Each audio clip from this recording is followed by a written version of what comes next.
Sunny Punani, everybody. I mean, that's not the greeting. Peace, everybody. How are we doing? It is Doomsday.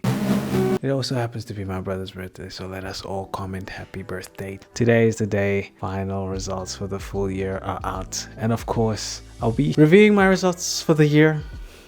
I'm not going to cover any of the first semester stuff. I already did that in another video, which you can watch above over here. So we're just going to do second semester stuff. We're going to take it subject by subject, and I'll give you my thoughts on the grade and how I feel about it. Trusty laptop over here. Let's look. Firstly, the economy and its financial markets. That would be an 81.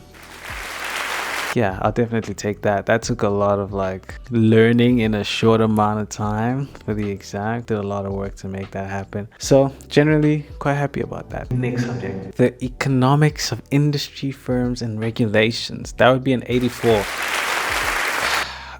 In life, there are moments where even seeing it is not enough to believe it. This is a subject where I feel like I knew less walking out of the exam than I did before I started the course. It was on the rocks. It took a lot. Again, we'll take it, but yeah, that was a bit of a fluke. Any hoozle, let us move along. We're looking now at the analysis of survey data, and that one there is at 80%.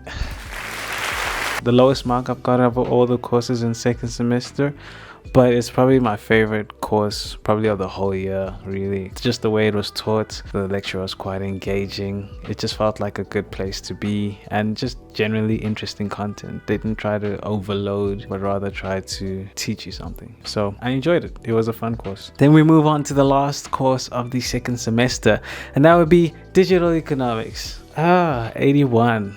This one, 81.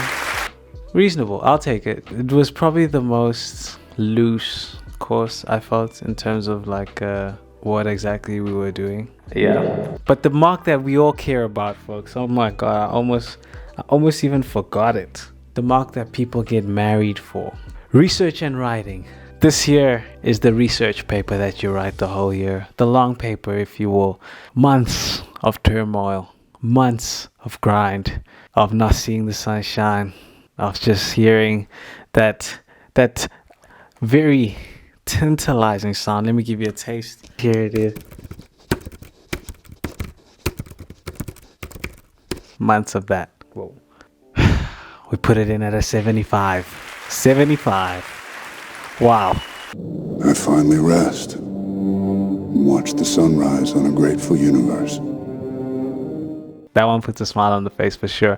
Not for, I guess, for the A, but more so because it's an A on the dot. So it kind of makes it feel like all those sessions were worth it, you know, like every little bit of trying to meet the deadlines that were set, or trying to research another paper, read another paper, or not really understanding the literature, and then trying to go back and forth with my supervisor about exactly what variables to use in certain analysis and stuff. I'll do a longer video on my research paper experience if you want. To sum it all up, it took a lot, you know. There was a lot of sacrifice in terms of time, and a lot of hard hours put into that. I'll take it.